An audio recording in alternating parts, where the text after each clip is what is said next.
שלום במרומיו, הוא יעשה שלום. First, in Yitro, there were the Asereta Dibrot, the 10 utterances, the 10 general principles. And now in Mishpatim come the details. And here is how they begin. If you buy a Hebrew servant, he's to serve you for 6 years, but in the 7th year, he shall go free without paying anything. But if the servant declares, I love my master and my wife and children and don't want to go free, then his master must take him before the judges. He shall take him to the door or the doorpost and then pierce his ear with an awl. Then he will be his servant for life.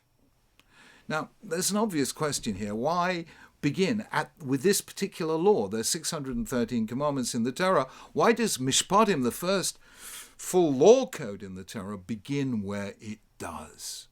And the answer is equally obvious. The Israelites have just endured slavery in Egypt. There must be a reason why this happened, because God knew it was going to happen. Evidently, he intended it to happen centuries before. He'd already told Abraham it was going to happen. You remember the scene.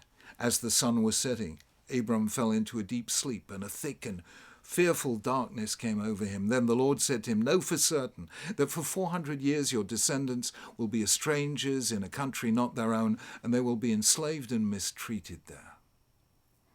So it seems that this was the necessary first experience of the Israelites as a nation.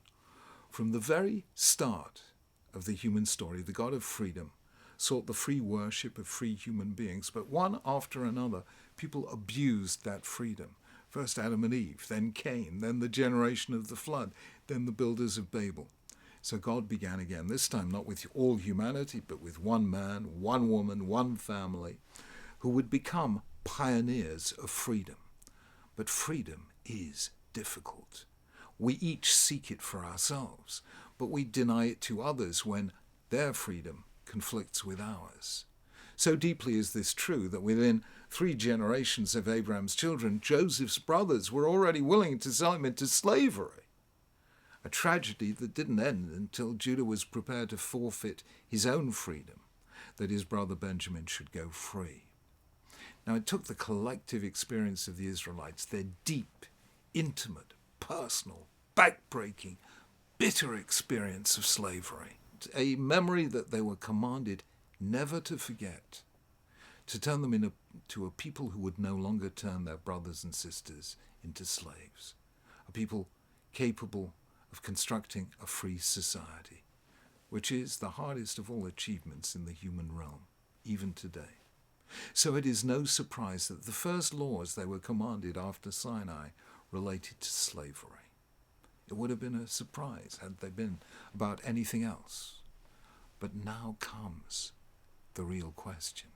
If God doesn't want slavery, if he regards it as an affront to the human condition, why did he not abolish it immediately? Why did he allow it to continue, albeit in a restricted and regulated way? Is it conceivable that God, who can produce water from a rock, manna from heaven, turn the sea into dry land, cannot change human behavior? Are there areas where the all-powerful is, so to speak, powerless? Well, it's interesting. In 2008, economist Richard Thaler and law professor Cass Sunstein published a fascinating book that made political waves. It was called Nudge. In it, they addressed a fundamental problem in the logic of freedom. On the one hand, freedom depends on a government not over-legislating. It means creating space within which people have the right to choose for themselves. But on the other hand, we know that people will not always make the right choices. The old model, for instance, on which classical economics was based, that left to themselves people will make rational choices, turns out not to be true at all. We're deeply irrational, a discovery to which several Jewish academics made major contributions. Psychologists Solomon Asch and Stanley Milgram showed how much we're influenced by the desire to conform, even when we know that other people have got it wrong. The Israeli economists Daniel Kahneman and Amos Tversky showed how, even when making economic decisions, we frequently miscalculate their effects and we fail to recognize our motivations. And for that, Daniel Kahneman won the Nobel Prize. How then do you stop people doing harmful, irrational things without taking away their freedom? Thaler and Sunstein's answer is that there are bleak ways in which you can influence people, you can nudge people. In a cafeteria, for example, you can put healthy food at eye level and junk food in more inaccessible and less noticeable places. You can subtly adjust what they call people's choice architecture. And that's exactly what God does in the case of slavery.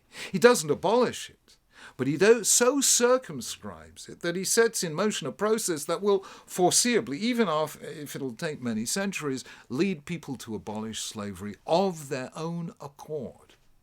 So a Hebrew slave is to go free after 6 years. If he's grown so used to his condition that he wants not to go free, then he is forced to undergo a stigmatizing ceremony, having his ear pierced, which thereafter remains as a visible sign of shame. Every Shabbat, slaves cannot be forced to work. All these stipulations have the effect of turning slavery from a lifelong fate into a temporary condition, and one that is perceived to be a humiliation rather than something natural and indelibly written into the human script.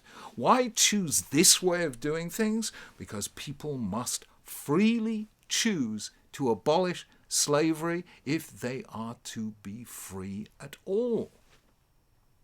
It took the reign of terror after the French Revolution to show how wrong Rousseau was when he wrote in The Social Contract that if necessary, people have to be forced to be free.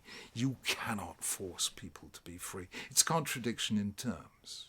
And it led, to quote the famous title of J.L. Talmon's book about the French Revolution, to totalitarian democracy. God can change nature, says Maimonides. That's easy. But he cannot or will not change human nature, precisely because Judaism is built on the principle of human freedom. So God cannot abolish slavery overnight. He could change our choice architecture, or, in other words, give us a nudge, signaling that slavery is wrong, but that we must be the ones to abolish it in our own time, through our own understanding. It took a very long time indeed, and in America not without a civil war, but it happened. There are some issues on which God gives us a nudge. The rest is up to us. Shabbat Shalom.